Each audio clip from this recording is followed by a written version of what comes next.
خواتین حضرات، پاکستانی سیاست کا پارا آج کل خاصا گرم ہے اور آج سارا دن بہت سی خبریں رہیں. آپ کے بہت ہی پسندیدہ فیاض راجہ صاحب ہمارے ساتھ ہیں، جنہوں نے رات کو بھی ایک بڑی بریکنگ نیوز دی. اور آج کی جو پولیٹیکل سچویشن اور خاص طور پہ جو عدلیہ کے معاملات ہیں ان پہ ہم ان سے ڈسکشن کریں گے اور پوچھیں گے کہ معاملات جو ہیں وہ اب کس طرف جا رہے ہیں. السلام علیکم فیاض صاحب، بہت شکریہ آپ کے وقت کا. وعلیکم السلام، بہت شکریہ. اچھا فیاض صاحب، ایک تو کل جو راجن پور میں الیکشن ہوا، آپ نے رات کو اپنے ویلاگ میں خبر بھی دی کہ بیک ڈور جو ہے وہ خان صاحب سے رابطہ کیا گیا. قائم ہے اپنی خبر پہ؟ جی بالکل، دیکھیے اس کا ایک باقاعدہ طور پہ بیک گراؤنڈ ہے. جب سے عمران خان نے پنجاب اور خیبر پختونخوا کی یہ اسمبلیاں توڑی ہیں، اس وقت سے جو سب سے بڑا ڈر ہے پی ڈی ایم کو اور مافیا کو، وہ بیسیکلی ڈر یہ ہے کہ اگر اکتوبر کے مہینے میں آئین اور قانون کے مطابق 90 دنوں کے اندر مڈ اپریل میں پنجاب اور کے پی اسمبلیوں کے انتخابات ہو جاتے ہیں، عمران خان 2/3 لے کے آ جاتے ہیں، جو کہ دیوار پر لکھا ہوا نظر آ رہا ہے. اور ایسی صورتحال میں پھر اگر قومی اسمبلی کے اور سندھ اسمبلی کے اور بلوچستان اسمبلی کے الیکشن ہوتے ہیں، تو پھر قومی اسمبلی میں 2/3 حاصل کرنے کی طرف قدم بڑھا لیتے ہیں عمران خان. خود آپ تصور کریں، سوچیں کہ اپریل میں عمران خان جیت جاتے ہیں، اس کے بعد ان دونوں صوبوں میں وہ حکومتیں بنا لیتے ہیں، اور اکتوبر میں اگر الیکشن ہوتے ہیں قومی اسمبلی کے، وہاں پر 2/3 کتنی یقینی ہو جاتی ہے. سندھ میں سادہ اکثریت لے سکتے ہیں، بلوچستان میں پھر جو ہے وہ بڑی پارٹی کے طور پہ سامنے آ سکتے ہیں، کیونکہ وہ انڈیسیسو ووٹر جو کہ فیصلہ نہیں کر پا رہا ہوتا بڑی تعداد میں، جو میری رائے کے مطابق کم از کم 1/4 ہوا کرتا ہے. یعنی 100 میں سے 25 لوگ ایسے ہیں، ماضی کے تمام الیکشن نتائج یہ بتاتے ہیں، جو کہ آخری وقت میں جو ہے وہ ہوا کے رخ کے ساتھ فیصلہ کیا کرتے ہیں. ان کو اگر یہ نظر آ جاتا ہے کہ عمران خان پنجاب اور کے پی جیت رہے ہیں، تو وہ بھی اپنا ڈیسیژن لیں گے، عمران خان کے حق میں ووٹ ڈالیں گے. اس لیے کوششیں یہ ہو رہی ہیں، کیونکہ اب پنجاب اور کے پی کے الیکشن سے بچنا بڑا ہی مشکل ہے، اس لیے کوششیں یہ ہو رہی ہیں کہ عمران خان کو ٹیبل کے اوپر لایا جائے، بعض معاملات ان سے منوائے جائیں، بعض چیزوں کے اوپر انہیں کہا جائے کہ وہ اپنا موقف نرم کریں، اور اس کے بعد قومی اسمبلی کے جو الیکشن ہیں وہ بھی انہی صوبائی اسمبلیوں کے ساتھ ہی کروائے جائیں. تو ضمنی انتخابات ہم نے پہلے بھی دیکھا، اسٹیبلشمنٹ کو کافی دھچکا لگا اور کل کے الیکشن نے بھی کوئی دیواریں جو ہیں وہ ہلائی ہیں. جی بالکل، دیکھیے میں نے تقریباً ایک دن پہلے 24-26 گھنٹے پہلے اپنے یوٹیوب چینل پر اس بات کی پیشن گوئی کی تھی. میں نے یہ کہا تھا کہ تقریباً 30 سے 35 ہزار کی لیڈ کے ساتھ پاکستان تحریک انصاف شکست دے گی. دیکھیے یہ کچھ جادو نہیں، یا یہ کہیں جی کسی نے بتا دیا تھا، یہ باقاعدہ ایک اعداد و شمار کا کھیل ہے جو کہ نظر آ رہا تھا، کیونکہ جتنے بھی سرویز ہیں اور جتنی بھی رپورٹس تھیں وہاں کے ریجنل، وہ یہ بتا رہی تھیں کہ لوگ بڑی تعداد میں نکلیں گے اور ووٹ کریں گے. اور ایک بات ہمیشہ یاد رکھیے کہ جب ٹرن آؤٹ زیادہ ہو جائے، 45-50% سے بڑھ جائے، تو اس وقت جو ہے وہ دھاندلی کرنا بڑا مشکل ہو جاتا ہے. گنتی کے عمل کے دوران وہ ووٹر جنہوں نے ووٹ نہیں ڈالے ہوتے، خود سے بعد میں ان کے ووٹ ڈالنا، جو کہ ماضی میں کچھ خفیہ ہاتھوں کی روایت رہی ہے، وہ مشکل ہو جاتا ہے. اگر یہ ٹرن آؤٹ 40% سے کم رہتا، جیسا کہ کراچی کے ایک حلقے میں رہا، تو وہاں آپ نے دیکھا، یا کراچی کے بلدیاتی انتخابات کے اندر آپ نے دیکھا کہ جب ٹرن آؤٹ 40% سے کم ہو تو پھر کیا ہوتا ہے. تو وہی ہوا، کیونکہ 40% سے کم نہیں رہا ٹرن آؤٹ، تقریباً 47% رہا، اور جو بڑا ایلیمنٹ تھا وہ تھا خواتین. 81,000 نے ووٹ ڈالا. لیکن ابھی تو فیاض صاحب عمران خان نے اس طرح کیمپین بھی نہیں کی، جلسہ بھی نہیں کیا، وہ تو گھر بیٹھ کے ایک چھوٹا سا میسج دیا ہے. تو جس دن اگر عمران خان صاحب باہر آ جاتے ہیں تو یہی خطرہ محسوس کر رہے ہیں. دیکھیے بالکل یہی بات ہے، میں اس سے پہلے بھی اپنے پلیٹ فارم پر بھی یہ کہہ چکا، جہاں پر میں دہرا دیتا ہوں کہ عمران خان کے کمپین کرنے کی صورت میں پاکستان کے جو نیکسٹ الیکشن ہے ان کا ٹرن آؤٹ میری ذاتی رائے میں 60% کو بھی ٹچ کر. تو اس کا مطلب ہے اگر 60% ہوتا ہے تو اس کا مطلب ہے عمران خان 2/3 میجورٹی سے زیادہ ووٹ لے لیں گے. جی بالکل، میری یہی آبزرویشن ہے کہ اگر 60% ٹرن آؤٹ ہو جاتا ہے تو پھر عمران خان جو ہے وہ 272 میں سے 222 نشستوں پر لیڈ لے سکتے ہیں. اس وقت کی تمام تر جو رپورٹس ہیں، جو کہ میرے ذرائع کے مطابق حکومت نے، پی ڈی ایم حکومت نے کچھ سرویز بھی کرائے، خفیہ ادارے جب ہم نام لیتے ہیں تو سب سمجھتے ہیں شاید ہم جو ہے وہ آرمی کے خفیہ اداروں کا ذکر کر رہے ہیں. اس ملک کے اندر سولین خفیہ ادارے بھی ہیں، آئی بی بھی ہے، ماضی میں بھی یہ رپورٹس بناتی رہی، اب بھی کچھ رپورٹس اس نے تیار کر کے دی ہیں، جس میں رپورٹس میں یہی بتایا گیا ہے شہباز شریف کو کہ اگر ملک کے اندر فی الفور اس وقت الیکشن ہوتے ہیں تو 70 سے 75% عوام عمران خان کے ساتھ، 60 پر عمران خان کی لیڈ ہو سکتی ہے. بالکل ٹھیک ہے. اچھا، الیکشن سے اب ذرا آتے ہیں جو سپریم کورٹ میں جو معاملات چل رہے ہیں، جو عدلیہ کے معاملات چل رہے ہیں. نون لیگ نے، پی ڈی ایم نے بڑا واویلا کیا، 2 ججز کو بڑا متنازع بنایا انہوں نے، اور آج صبح غالباً ان کی سنوائی ہو گئی کہ 2 کی بجائے 4 ججز جو ہیں وہ سائڈ لائن ہو گئے اور 5 رکنی بینچ بن گیا. اس کو آپ کس طرح دیکھتے ہیں جو آج تاخیر بھی ہوئی اور پھر بینچ بھی ٹوٹ گیا پرانا؟ دیکھیے اب ہے بڑا انٹرسٹنگ سینیریو. جتنا بھی یہ چاہے مافیا یہ الیکشن سے نہیں بچ سکتا. میں بار بار یہ بات کر رہا ہوں کہ آئین اور قانون کے تحت 90 دن سے آگے انتخابات کو لے جانا ناممکن.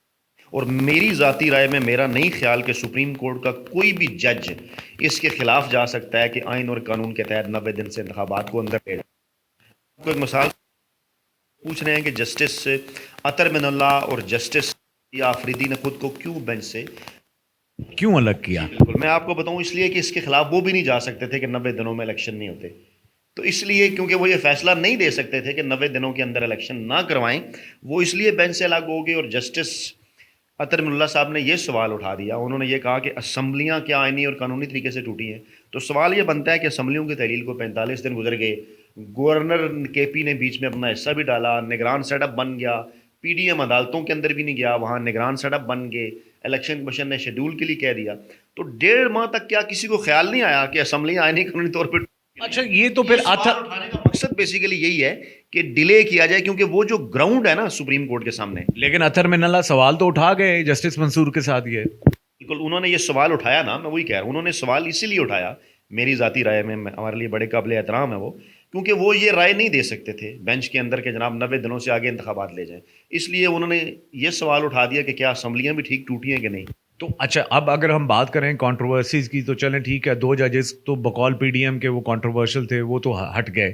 تو جسٹس مندوخیل کے متعلق آپ کا کیا خیال ہے, جن کا کہ وہ جو نوٹ تھا جو ابھی ایشو بھی نہیں ہوا تھا اور فاروق ایچ نائک نے وہ بول دیا جس پہ خود چیف جسٹس صاحب پریشان تھے, تو وہ پھر کس طرح بینچ میں بیٹھ گئے؟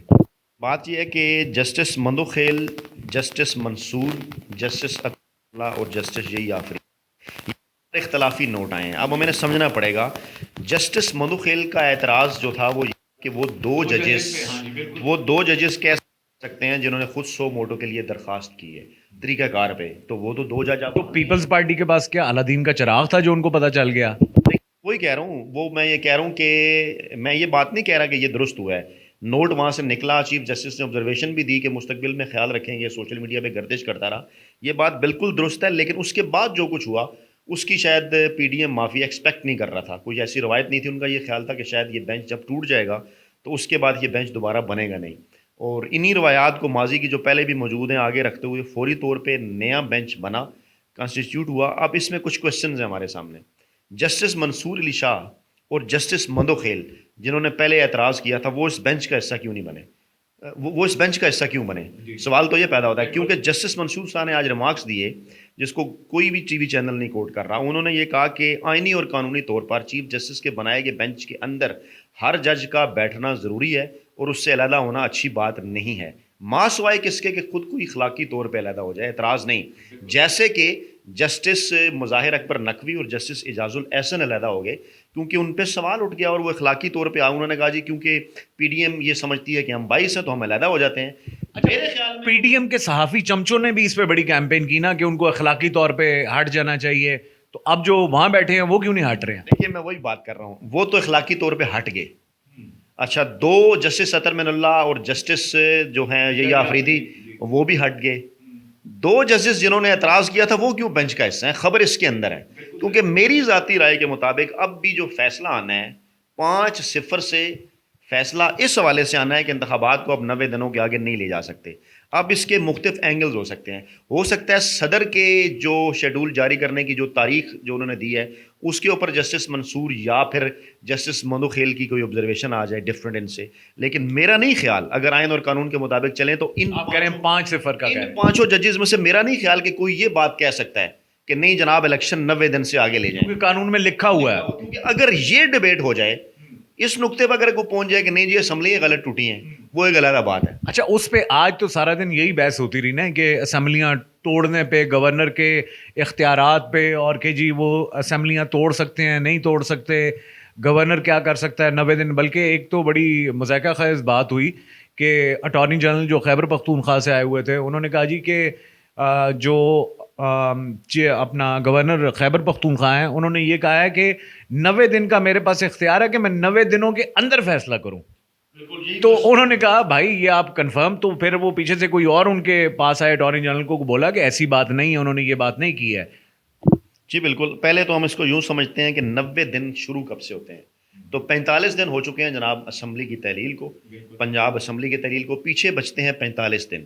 اب اس کے اوپر اٹارنی جنرل صاحب نے اپنی ڈیبیٹ کھڑی کرنے کی کوشش کی, اور اس کے اندر خبر تھی, یہیں سے آپ اندازہ لگا سکتے ہیں حکومت کی بدنیتی کی. انہوں نے کہا جناب آپ فوراً بھی الیکشن اناؤنس کر دیں, تو 90 دنوں کے اندر اس لیے نہیں ہوں گے کیونکہ دن تو گزر چکے ہیں 45. یعنی انہوں نے یہ بات مانی کہ اس میں غلطی کس کی ہے, اپنی ان کی جنہوں نے یہ ڈیٹ اناؤنس نہیں کی.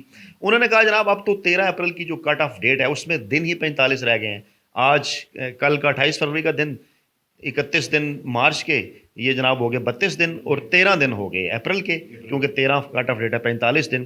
اور انہوں نے کہا نہیں جناب شیڈول تو کم سے کم 48 دنوں کا ہوتا ہے, اور اب اگر کوئی جلدی سے جلدی الیکشن ہوئے بھی تو 25 اپریل کے بعد ہوں گے. نہیں تو ماضی میں 25 اپریل کی بات وہ کیوں کر رہے ہیں؟ یہ بات وہ اس لیے کر رہے ہیں کہ 25 اپریل رمضان ختم ہونے کے بعد کی تاریخ ہے, عید کے بعد کی تاریخ ہے. وہ ایک رائے لے چکے ہیں پی ڈی ایم سے اور ان کے ہینڈلر سے اٹارنی جنرل, اس لیے صدر نے اپنا وکیل بھی چینج کیا. ان کا یہ آج بھی خیال ہے کہ عمران خان سے ٹائم گین کر کے بیٹھا جائے, یہاں پہ معاملات حل کیے جائیں, اور یہ الیکشن آگے لے جا کے قومی اسمبلی کے پیچھے لا کے ایک دن میں کرو. اچھا, ویسے ٹائم گین پہ ہم آتے ہیں. ہمارے پاس ماضی میں کوئی پریسیڈنٹ موجود ہے کہ جو منیمم ڈیز کتنے میں الیکشن ہوئے؟ 28 دنوں کا بھی ہے کوئی؟ دیکھیے 39 دن کا کم جو ہے وہ جاری, میں نے آج اس کے اوپر کہا بھی ہے. ابھی یہ جو ضمنی الیکشن کراچی کے اندر ہوا اس میں 39 دنوں کا, 21 دن چاہیے ہوتے ہیں جناب کمپین کے لیے منیمم, اور باقی اپنے کاغذات جمع ہونے ہیں, ان کی اسکروٹنی ہونی ہے, اعتراضات آنے ہیں, فائنل لسٹ جاری ہونی ہے. وہ تو الیکشن کمیشن ہفتہ اتوار کو بھی کام کر سکتا ہے, کوئی ایسی نہیں, ماضی میں بھی ایسی مسائلیں موجود ہیں. تو ابھی بھی کوئی ڈیلے نہیں ہوا, 13 اپریل کو الیکشن ہو سکتے ہیں, 45 دنوں کا شیڈول ابھی بھی آ سکتا ہے. کل میری یہی آبزرویشن ہے کہ سپریم کورٹ آف پاکستان سے مجھے لگ رہا ہے کہ یہی آرڈر آئے گا, چاہے شارٹ آرڈر ہو یا چاہے آ جائے, چاہے اس کو کورٹ آرڈر کہیں کہ الیکشن کمیشن شیڈول اناؤنس کر دے, اور اس کے بعد باقی یہ جو معاملہ ہے متفرق درخواستوں والا یا فل کورٹ بینچ والا, اس کو سپریم کورٹ جو ہے وہ ساتھ ساتھ جو ہے وہ دیکھتی رہے گی. اور ذرائع کے مطابق الیکشن کمیشن آف پاکستان نے اس حوالے سے شیڈول جاری کرنے کی تیاریاں بھی شروع کر دی. اچھا فیاض صاحب, مجھے یہ بتائیے کہ اب کوئی ایسا دماغ بھی پیچھے بیٹھا ہوا ہے, کوئی ایسا کریٹو مائنڈ بھی بیٹھا ہوا ہے, یا پاکستان کا خیر خواہ بھی بیٹھا ہوا ہے کہ آپ پنجاب میں اور خیبر پختونخوا میں الیکشن کرا رہے ہیں, تو پنجاب میں اٹ سیلف الیکشن کرانے کا مطلب یہ ہے کہ پورے پاکستان کے الیکشن, تو کوئی پیچھے سے یا عدلیہ کو کوئی یہ بتانے والا نہیں ہے کہ آپ پنجاب میں اگر الیکشن ہوں گے تو اس کا مطلب ہے پورا پاکستان ہے, کے پی کے میں ہوگا, تو یعنی بہتر نہیں ہے کہ ایک ہی دفعہ قومی اسمبلی کے بھی ساتھ ہی انتخابات کرا دی جائیں, پاکستان کے ٹیکس پیئر کا پیسہ بھی بچے گا؟ دیکھیے یہی تو بات ہو رہی ہے, وہی تو میں کہہ رہا ہوں کہ عمران خان کو یہی تو میسج دیے جا رہے ہیں بار بار, شرط صرف یہ لگائی جا رہی ہے اب کیونکہ گیم عمران خان کے ہاتھ میں ہے, صوبائی اسمبلیوں کے انتخابات تو ہونے ہی ہونے ہیں. اب عمران خان کو یہ کہا جا رہا ہے کہ آپ 1 2 3 4 یہ چیزیں مانیں تو پھر قومی اسمبلیوں کے انتخابات ساتھ ہی کرا دیتے ہیں, جس پہ خان صاحب نے کہا ہے کہ آپ قومی اسمبلی کے انتخابات کرائیں یا نہ کرائیں تو بڑی اچھی بات ہے, اکتوبر میں کراتے ہیں تو مجھے کوئی اعتراض نہیں, صوبائی کے ضرور ہوں گے, میں کوئی بھی مشروط آفر ماننے کے لیے تیار نہیں ہوں. یہی وہ معاملہ ہے سارا کہ جس کے اوپر اب وہ جو میں اکثر کہتا ہوں نا کہ اب یہ جو پی ڈی ایم مافیا ہے یہ اور ان کے جو حامی ملازم صحافی ہیں, یہ 100 جوتے بھی کھائیں گے اور 100 پیاز بھی. اب خود ان کی بھی خواہش ہے کہ الیکشن ایک ہی دن ہو, لیکن اب عمران خان صاحب نہیں مان رہے. ابھی آپ نے ٹائم گین کی بات کی, تو ٹائم گین جو ہے وہ تو عمران خان کو بینیفٹ کر رہا ہے. جی بالکل ایسا ہی ہے. دیکھیں اب الیکشن آج ہوں, 30 دن بعد ہوں, 35 دن بعد ہوں, 4 ماہ بعد ہوں, اس وقت عمران خان کی مقبولیت کا مقابلہ کرنا ان کے لیے ممکن نہیں ہے. ہر گزرتے دن کے ساتھ عمران خان کی مقبولیت میں اضافہ ہو رہا ہے. آج مریم نے بھی کہہ دیا کہ الیکشن کا سال ہے, الیکشن تو ہوں گے, لیکن اس سے پہلے وہ چاہتی ہیں جناب انصاف کا ترازو جو ہے وہ برابر ہو جائے. اچھا, مجھے اب مریم نواز کے حوالے سے ذرا تھوڑی سی بات کر دیں. آج انہوں نے غالباً سرگودا میں اپنا وہ کیا, جلسہ کیا ساہیوال میں, اور انہوں نے آج بڑا یعنی کہ انتقام میں وہ بھری ہوئی پڑی ہیں. یعنی کہ انہوں نے عمران خان کو جیل میں ڈلوانا ہے. آج اوپنلی انہوں نے کہا کہ جب تک عمران خان اور ان کی اہلیہ کو جیل میں نہیں جائیں گے تب تک میں الیکشن نہیں کرواؤں گی. یہ کہاں سے بول رہی ہیں؟ دیکھیے انہوں نے کہا جی کہ عمران خان کی تو میں بات ہی نہیں کرنا چاہتی, کیونکہ انہوں نے یہ کہا نہیں, سارے جلسے میں عمران خان کرتی رہی. انہوں نے یہاں سے سٹارٹ لیا کہ عمران خان کی میں کیا بات کروں, وہ گھٹیا آدمی ہے, اور اس کے بعد پھر ساری گفتگو انہوں نے عمران خان کے اوپر جو ہے وہ کی, جہاں سے ہیٹ کا اندازہ بیسیکلی ہو رہا ہے. دیکھیے اس وقت نون لیگ کے پاس کسی قسم کا کوئی بیانیہ نہیں بچا. وہ جو بھی اس وقت پاکستان کے اندر تھوڑا بہت بچا کھچا ووٹ ہے عمران خان مخالف، ووٹ تو ہے عمران خان مخالف بھی، اس بچے کھچے ووٹ کو ایک پلیٹ فارم پر لانا چاہتی ہیں۔ اور کل تو اس کے اوپر بھی بات ہوئی ہے کہ پیپلز پارٹی اور ٹی ایل پی کے ووٹ ملا بھی لیے جائیں تو تب بھی نون لیگ کے ملا بھی لیے جائیں، ان سے بھی ووٹ زیادہ ہیں عمران خان کے۔ تو اب تو آئندہ آنے والے دنوں میں پیپلز پارٹی تو چھوڑ، میرے خیال میں تو یہ ٹی ایل پی سے بھی اطاعت کر سکتے ہیں کہ کیوں نہ عمران خان کے مقابلے میں ایک ہی جو پلیٹ فارم سے الیکشن لڑا جائے۔ تو الیکشن موڈ آ چکا ہے، مریم نواز اس کی ہیٹ کا اندازہ کر چکی ہیں، اس لیے اس قسم کے بیانات وہ دے رہی ہیں تاکہ کسی نہ کسی طریقے سے جو بچا کچا ووٹ ہے عمران خان مخالف، اس کو وہ ایک پلیٹ فارم پہ اکٹھا کر سکیں۔ راجہ صاحب ساری باتیں اپنی جگہ، مجھے یہ بتائیں کیا آپ یہ سمجھتے ہیں کہ ذہنی طور پر مریم نواز اس قابل ہیں کہ وہ پاکستان کی کوئی بھی پولیٹیکل سیٹ جو ہے وہ چلانے کے قابل ہیں، جو اب تک انہوں نے خود اپنی پرسنالٹی شو کی ہے؟ دیکھیے اس پر تو میرا خیال ہے کہ آپ اگر ہم اپنی تاریخ اٹھا کے دیکھ لیں پھر سوالات یہ پیدا ہو جائیں گے کیا نواز شریف ذہنی طور پر اس قابل تھے، جس طرح سے 1981 میں انہیں جھاڑ پونچھ کے وزیر خزانہ بنایا گیا، اس طرح اور بے شمار مثالیں موجود ہیں، 48 سے 58 تک کئی ایسے لوگ سامنے، کیا وہ ذہنی طور پر اس تھے؟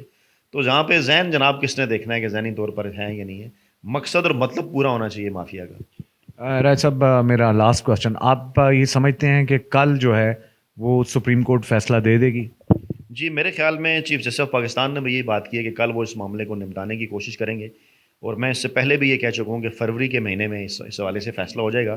میری آبزرویشن یہی ہے، آئین اور قانون بھی یہ کہتا ہے کہ کل الیکشن کے شیڈول کے حوالے سے کوئی نہ کوئی اناؤنسمنٹ ضرور ہو جانی چاہیے، اور میری آبزرویشن یہی کہتی ہے کہ انشاءاللہ تعالیٰ ہو جائے گی۔ شکریہ آپ کا فیاض صاحب۔ خواتین و حضرات، یہ تھی آج کی اسپیشل ڈسکشن فیاض راجہ کے ساتھ۔ انشاءاللہ یہ زندگی رہی، زندگی نے وفا کی تو آپ سے دوبارہ ملاقات ہوگی، تب تک کے لیے اپنا خیال رکھیے گا۔ اللہ حافظ۔